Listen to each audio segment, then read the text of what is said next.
Welcome to Pragmatic Professional Engineers in-house training. This is the air distribution course, and this is lecture number 1. We're going to go over load calculations, but before we start, I just wanted to go over some protocols for viewing the lectures. Studies show that people learn best when they interact with a teacher. If a student merely hears something and then walks out of a classroom and tries to regurgitate it, the retention is relatively low. But if a student hears something and writes it down, the retention increases dramatically. And if a student hears something, writes it down, and then interacts with the teacher, asking questions, doing sample problems, if it's a lesson on how to build something or repair something, and the student actually gets up and uses their hands to do a sample task, then the level of retention is remarkably better. We have a disadvantage with these lectures in the fact that because you're looking at this video, we are not interacting face-to-face.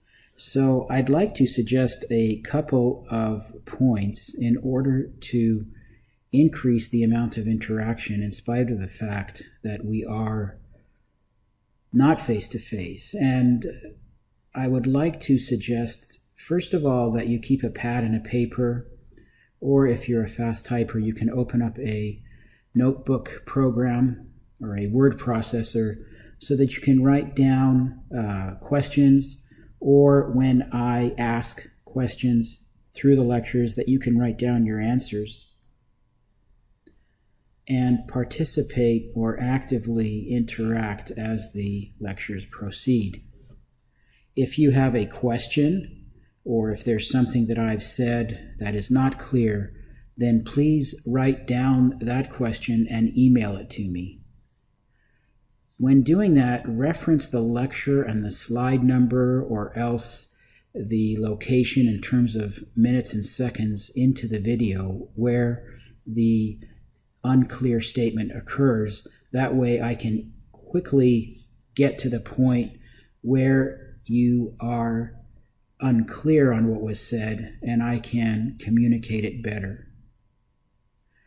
Studies show, by the way, also that if one person in a class has a question, then the chances are that most people have the same question but are too nervous to ask. The gist of what I'm saying is that I don't ever want to have something be misunderstood by you and have you think, well, I'll just figure it out later. That's not the correct attitude to take. It's important to write down all your questions. You will not be a nuisance. Email them to me again, and I will either revise the slides so that future students don't have the same question, or I will answer your question individually with some clarifications. Having said that, let's move on to some definitions before we get into the calculations of loads. In the air conditioning industry, also known as the HVAC industry, or heating, ventilating, and air conditioning industry, there are two major loads, one being the cooling load and the other being the heating load.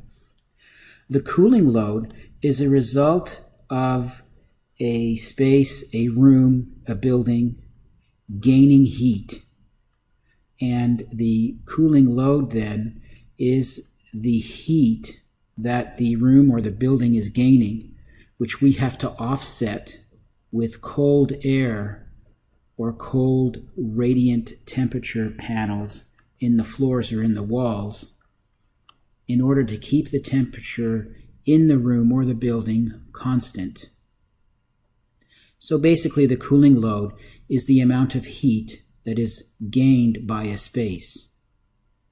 The heat can be gained in various methods, and we will discuss those in a future slide. But in general, what you would expect is that the maximum cooling load of a space would occur around the summer months. Obviously, the temperature outside in summer is almost always, in almost all climates, going to be warmer than the temperature inside of the building, especially in the early afternoon. And that sets up a temperature potential whereby the temperature outside being warmer than the temperature inside, we have heat transfer that will go from outside to inside. During the day, we also have radiant heat transfer by the sun. Radiant heat transfer, recall, heats up a surface, then that surface convects to the space. So, for example, the sunlight shining through a window will shine onto chairs, tables, walls, and floors of a building, heating those elements up, and in turn those elements within the room will heat the room. Some potential heat gains of this room that I'm in are what I mentioned. Outside, it's warmer than it is inside, so there is heat transfer through the walls and the windows. Lights are on, so there's heat from the lights and the computer that are being added to this room. And the sun is out and it's shining through the windows, so there is also radiant heat being added to this room. The set point temperature is the desired temperature of the room. So remember, the amount of cooling necessary to keep the room at a constant temperature is defined by the set point temperature, whereby the set point temperature is that temperature that we want to maintain. Typically, the set point temperature is set at a device called a thermostat. So in North America, South American office buildings, probably throughout the world, the typical set point temperature for summer would be 72 degrees Fahrenheit or approximately 22 degrees Celsius.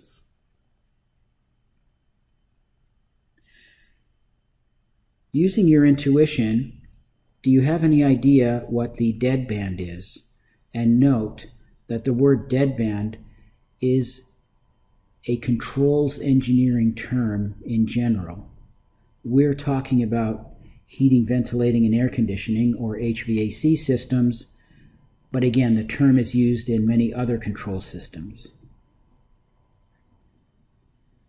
The deadband temperature is a range of temperatures around the set point temperature within which there is no cooling or heating by the air conditioning system.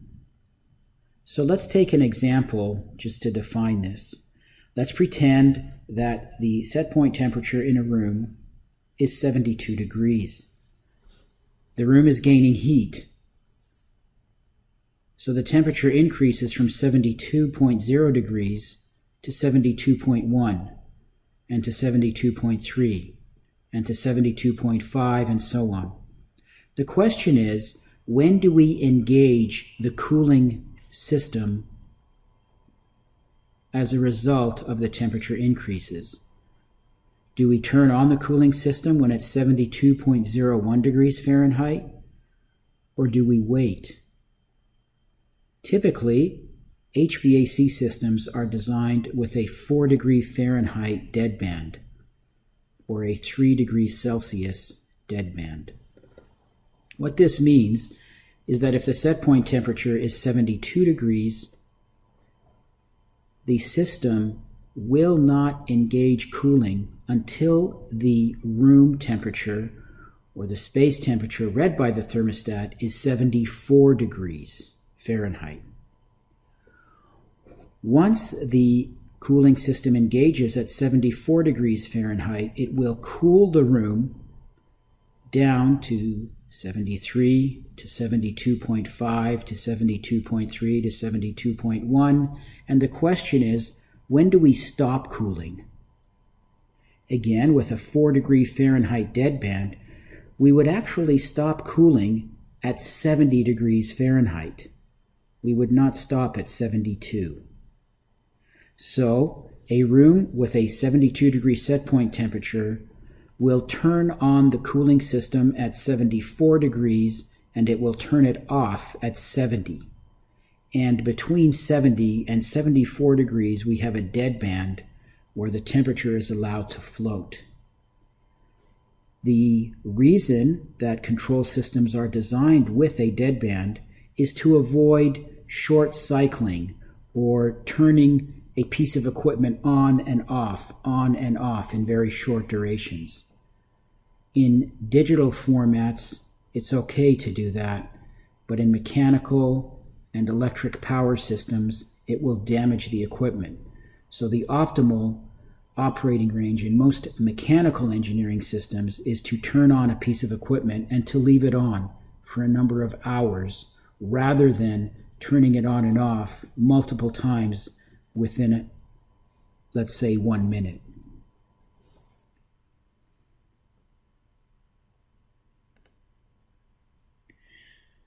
The heating load, as opposed to the cooling load, is the required heating necessary to keep a room at a constant temperature in spite of the heat losses.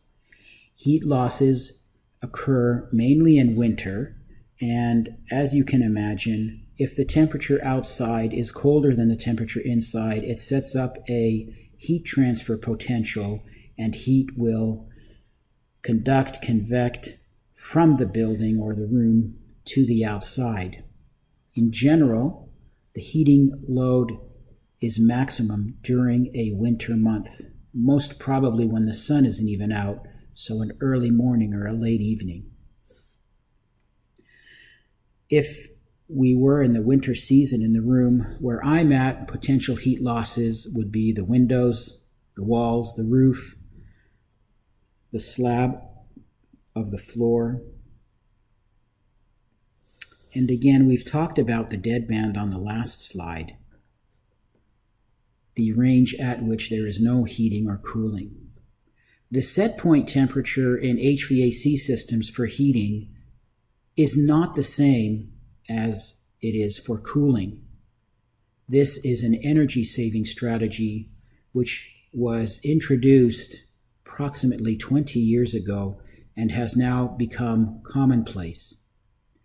The thermostat on the wall most probably has a dual set point, which means that in cooling, the set point temperature will be 72 degrees, but for heating, the set point temperature will be approximately 68 degrees Fahrenheit, or about 19 or 20 degrees Celsius.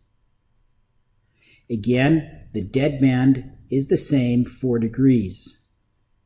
So if the set point temperature is 68 degrees Fahrenheit, the heating system will not engage until the room reaches 66 degrees Fahrenheit, and it will disengage once the heating system has heated it up to 70 degrees Fahrenheit. And again, between 70 and 66, the room will be allowed to float in order to avoid short cycling or turning on the heating and then turning it off in a very short duration. The next set of definitions that we'd like to look at are the differences between internal and external loads. Internal loads are defined as cooling loads which are generated within the space. Looking at the diagram above, you see heat transfer paths 1, 2, all the way up to 11. And the question is, which of these loads are internal cooling loads? In other words, which loads are generated within the space?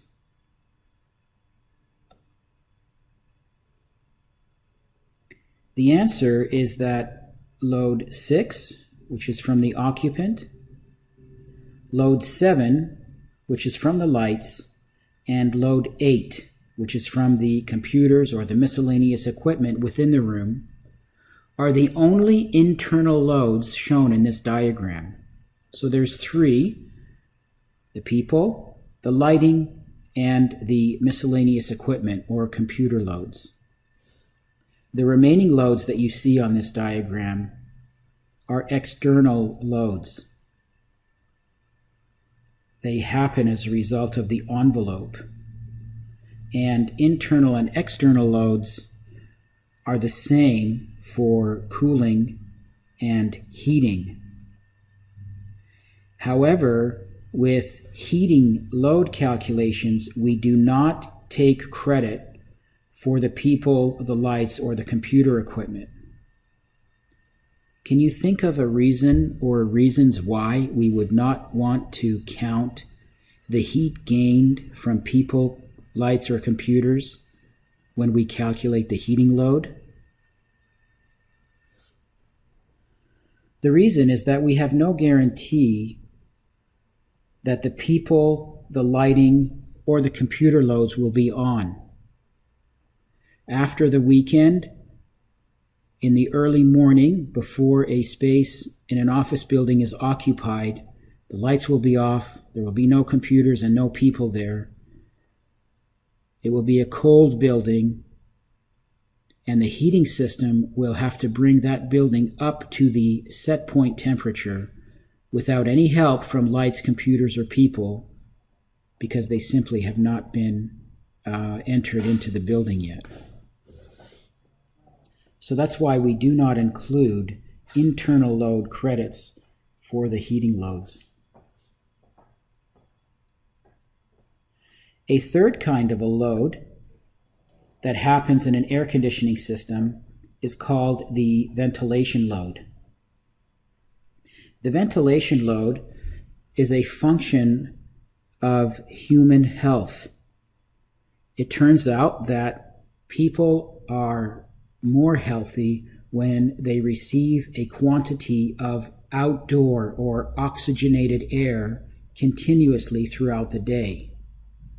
They work better and they feel in a more healthy state. Now, the amount of outdoor air that a person needs before they become groggy or feel sick is actually quite minimal. However, the amount in order to keep them from becoming groggy or unhealthy is not the same as the amount of air that they need to feel healthy and to feel fresh. So we do overventilate office buildings beyond what is required for human health in order to keep the people inside the building vibrant and happy. The outdoor air does add a load to the system. In summer, when it's very warm outside and we bring in outdoor air into the building, that air is going to create a load on the HVAC system. And as you might imagine, the time of year where the design or the maximum ventilation load occurs is generally on a hot summer day. Now, it's not only a function of the time of year. As you can imagine, the hottest or warmest day of the year does not necessarily correlate with the time when the building will be at maximum occupancy. An extreme case in point would be a movie theater. When the movie theater is full, it's most likely going to be in the evenings, and it's not going to be in the middle of a hot summer day. And so in that case, there would be no correlation. However, in an office building, the correlation is much more likely. So there is a chance that the design or the maximum ventilation load will occur when the building is fully occupied. In California, there is a law called Title 24, which guides the design and construction of buildings and the infrastructure that serves buildings like electrical lighting and air conditioning. Title 24 stipulates that the outdoor air provided to a space must be the greater of 0.15 CFM per square foot or 15 CFM per person. The abbreviation CFM stands for cubic feet per minute, and the metric equivalent is liters per minute. But I'm going to stick with CFM in these lectures because that's what we're used to in the United States. The rate of outdoor air, you can see, is based on an occupancy of 100 square feet per person. If the occupancy of a room is any more dense than 100 square feet per person, then the required ventilation is going to be driven by the 15 CFM per person requirement. However, if the occupancy of a room is less dense than 100 square feet per person, then the ventilation rate is not going to be driven by occupancy. It's going to be driven by this cubic feet per minute per square foot metric. By the way, the most common rate based on square footage is 0.15 CFM. However, there are other kinds of spaces like a beauty shop, which requires 0.4 CFM per square foot, or an auto repair garage, which requires 0.75 CFM per square foot of ventilation. So it's always important to check the code, but for office buildings, the rate is 0.15 CFM per square foot.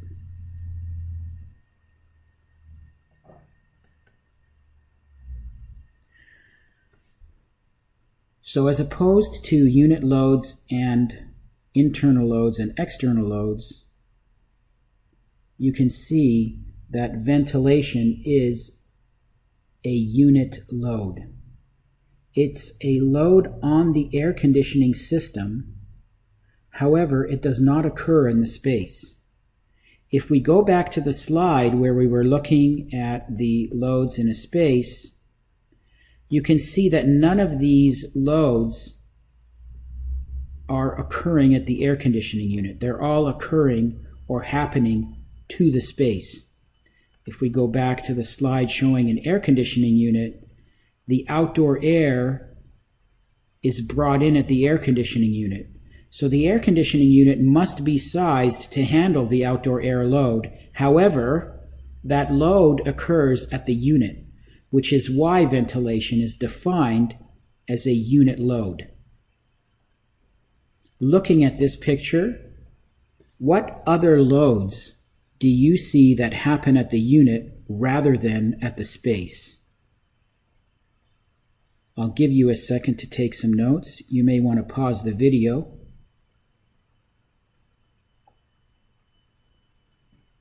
And now let's return to this picture and just observe what some of the unit loads are. First of all, we've already talked about the outdoor air. You can see that there are electrical components inside of this air conditioning unit. Those will add miscellaneous or computer loads to the air. Those are unit loads.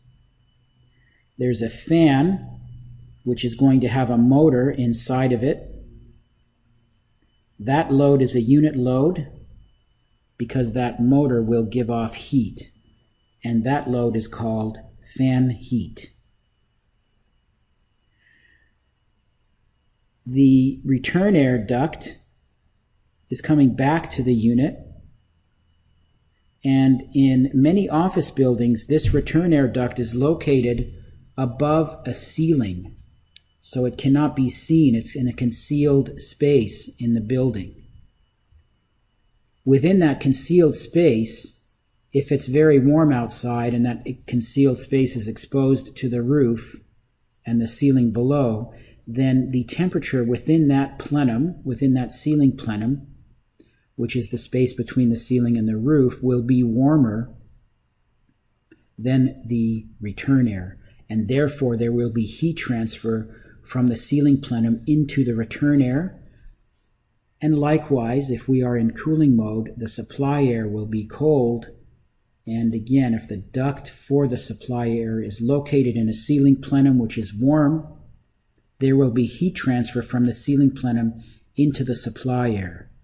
So the duct heat gain in the supply duct and in the return duct is a unit load. It's a load, again, that has to be accounted for in the sizing of the unit, but it is not a load that occurs in the space. So we also have a casing for the unit that you can see. This is a cutaway, but this wall of the unit shows you the casing. So the unit's internal components are enclosed. And if it's warm outside, as you might imagine, there will be heat transfer from the outdoors through the unit casing and into the airstream. This is a load, again, that happens at the unit, so it's a load that must be accounted for by the air conditioning system, in spite of the fact that it doesn't happen at the room.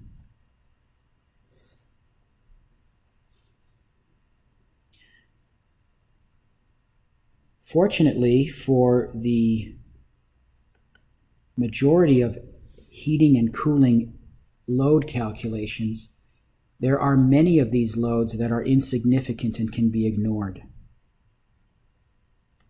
So for the purposes of this class, I would like to give you a criteria as to which envelope or external loads should be counted and which should be ignored. I'd like to also do the same for the internal loads and the unit loads. So the loads that we are going to count, which are envelope or external loads, are windows and skylights, which are also called fenestrations in the English language. We are going to count the load from exterior walls, and we are going to count the load from the roofs of our buildings.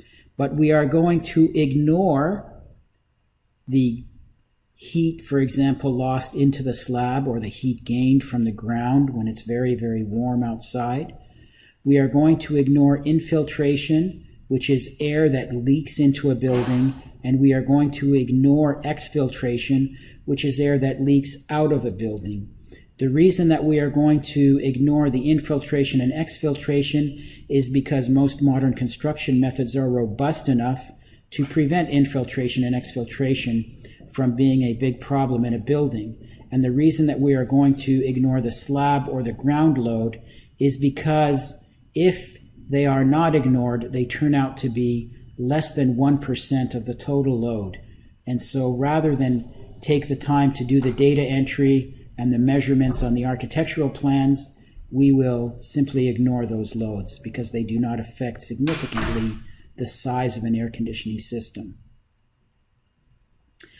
I do have an asterisk here where I've said typical, and this is something that's very important that I'd like to just point out at this time, this note. It's best to make these assumptions after you've tested them. The reason that I feel good about making assumptions like this is because I used to not assume that these loads were insignificant. So the loads that I'm telling you to ignore, I'm telling you to ignore them because I understand when I look at a building whether or not they will be significant. A new engineer entering the industry does not know this. So it's very important for the first 5 or 10 loads that you run, heating or cooling, that you actually do not ignore these loads and that you take the time to enter them in so that you can do an analysis for yourself and see how these loads are insignificant. For the purpose of this class, though, I would like to ask you to ignore these loads without testing them in order to facilitate a faster learning experience. The internal loads that we are going to count are lights, people, and computer or miscellaneous loads, but we are going to ignore the humidity load or the load on the space that results as a fact of people breathing out humid air from their lungs. We are also going to ignore loads from partitions. we will be defining the difference between a wall and a partition later in the lecture.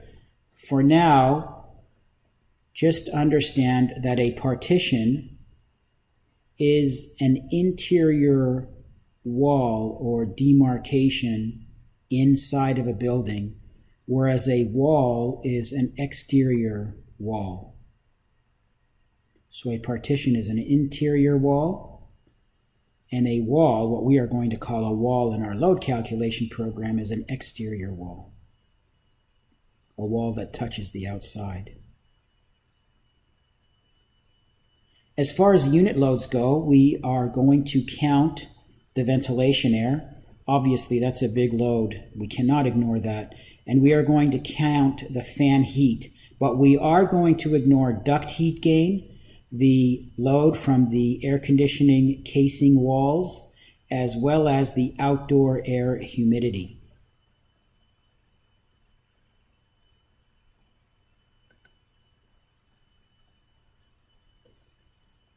Again, as I mentioned, we were going to define what the difference between a wall and a partition is. So a wall in our load calculation program is a wall of the building that is adjacent to the exterior or the outside. A partition is a vertical structure within a building that does not have contact with the outdoors. So I've made a note here. In the load calculation program, when you enter in a room, because we are ignoring the partitions, it is totally possible for you to enter in a room that has no walls, because there are rooms that are interior, that are bounded in a building only with partitions, and since we are ignoring them, it means that it is very likely that you will have rooms within the load calculation program that do not have any partitions or walls.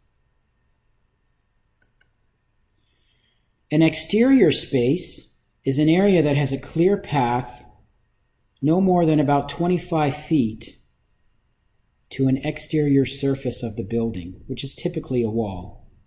And an interior space is further than 25 feet from any envelope surface of a building, or it could be within 25 feet, but it's shielded by a partition in the building. So the following slide gives a good example of the differences between interior and exterior spaces. You can see on the floor plan here, there's an open office area here.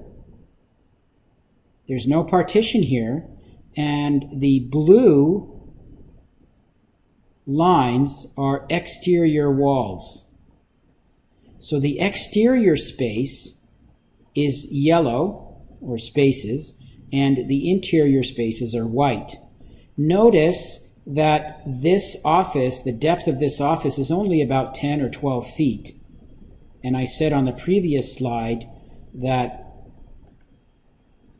exterior spaces are about 25 feet from the exterior wall. However, this second bullet point is what applies in the case of that office, because there is a partition which is blocking or demarcating the exterior space from the interior space. Over here, there is no wall. So here we are actually going 25 feet or 20 feet into the space before creating the demarcation between the exterior space in yellow and the interior space in white.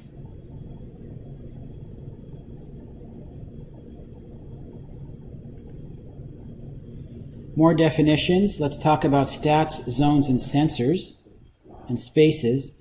A stat is a sensor whose output is used to control an environmental parameter. So a thermostat is used to control temperature, a humidistat is used to control humidity, and a pressure or a barostat is used to control pressure. A zone is an area in the building that is controlled by one stat. Now, what is conspicuous about temperature zones is that they do not need to be bounded by walls or partitions, but pressure or humidity zones do.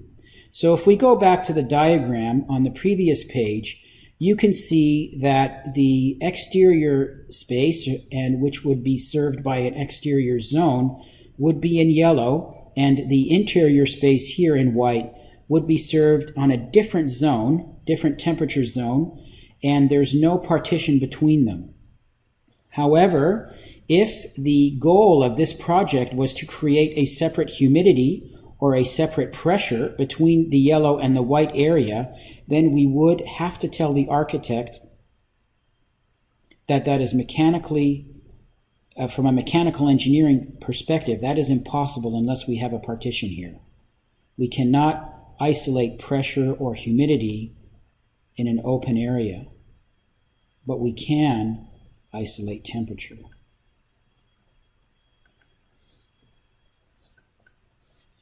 A space is a designated region or area within a zone. So every zone has to have at least one space, but a zone might have more than one space. And again, a space does not have to be bounded by partitions. So if we go back to this diagram here, it could be true that we have a zone for this exposure. This is an exposure of the building, which is different than the exposure here. So the windows here, where my pointer is showing, are going to experience different sunlight characteristics than these windows here. So we would be putting this area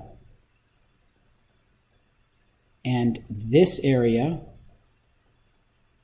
on two separate zones if we were going to design this in a robust fashion from a mechanical engineering perspective, because these two areas, in spite of the fact that they're not separated by partitions, will respond differently to the sun and to the cooling loads as the day progresses. For a better example of this, let's look at this suite of offices. As you can see, we have 3 exterior walls here, and we're going to assume that this is the extension of a building, so that this is a partition which separates another interior space from this suite of offices. So take a minute, pause the video, and come up with a design or two of how or where you would place the thermostats and how you would zone the spaces within this office suite.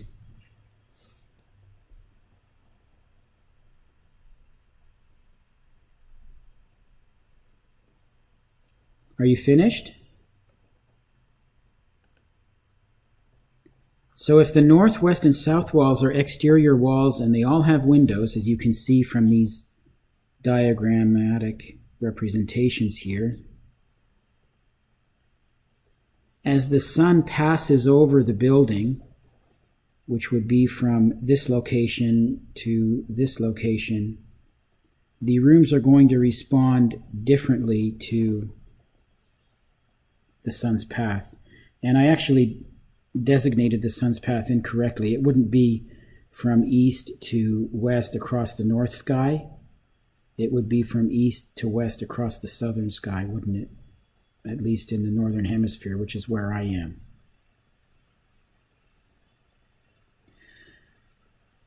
So I've come up with 2 zoning options. On the left, you can see that every space is an office, and that the entire suite of offices is on one zone. You know that there's only one zone because they are there's only one thermostat. Now the problem with the design on the left is that temperature control is going to be compromised in, for example, Office 1. As the sun passes across the sky and it's located in the southern shining on the southern portion of the building, the reception area and office 1 are going to be gaining heat. However, the thermostat being in office number 3 will not sense that heat gain, and for that reason, the cooling mode of the air conditioning unit will not be engaged in a proper time, and what will happen is that office 1 in the reception area will overheat. On the right, you see a much more robust zoning design. We have a thermostat for reception, office, as well as these common areas.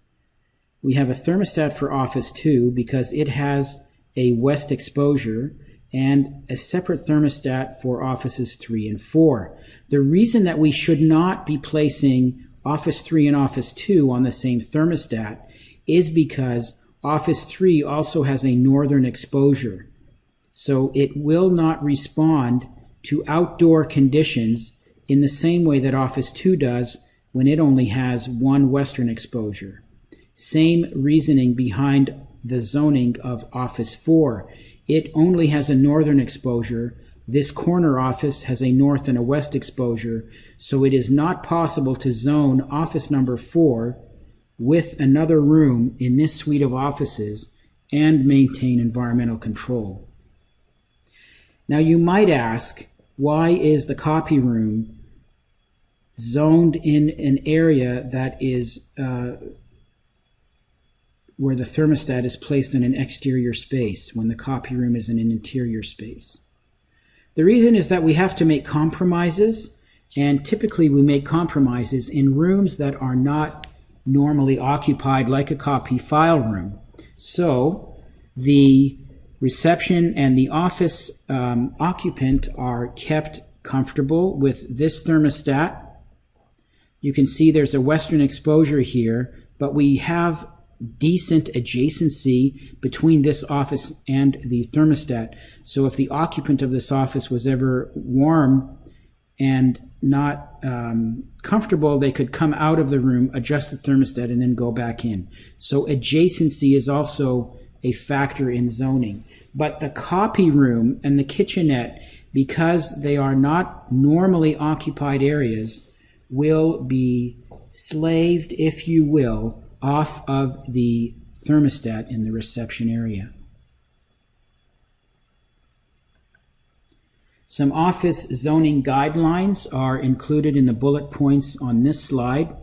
I will let you review those. Just want to point out that corner enclosed offices, as we saw in the previous slide, do need to be on their own zones, but exterior open corner areas do not. I want to make that clear.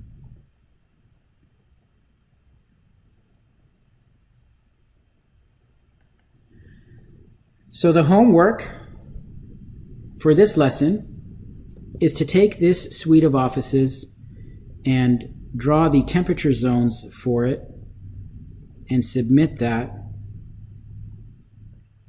locating the thermostats and clearly showing where you would imagine the zones to be and where they would cover. Every space in the suite of offices shown needs to be conditioned. So it needs to fall in your zoning diagram, except for the janitor, men and women's rooms, and the stairway here. Every other space needs to be contained in a zone. And the second part of the homework is to install the Trace program on your computer. We have a site license for our company for this program. So if a machine is owned by our company, we are legally allowed to install this program. The customer number and our customer ID is going to be required, and you will be doing a standalone installation. There are guides on the Train website. I'm not sure if these hyperlinks are active, but train.com, of course Train is spelled like this, is where you would go to get answers to the installation questions that you might have, or to get manuals. Thank you very much, and don't forget to send me your questions.